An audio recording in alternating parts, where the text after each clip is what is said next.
नमोऽस्तुते। नमस्ते गरुडारूढे डोलासुरभयङ्करी सर्वपापहरे देवी महालक्ष्मी नमोऽस्तुते। सर्वज्ञे सर्ववरदे सर्वदुष्टभयङ्करी सर्वदुःखहरे देवी महालक्ष्मी नमोऽस्तुते। सिद्धिबुद्धिप्रदे देवी भुक्तिमुक्तिप्रदायिनी मन्त्रमूर्ते सदा देवी महालक्ष्मी नमोऽस्तुते।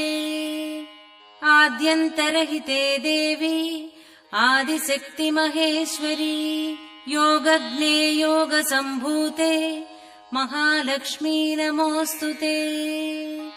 स्थूलसूक्ष्ममहारौद्रे महाशक्तिमहोदरे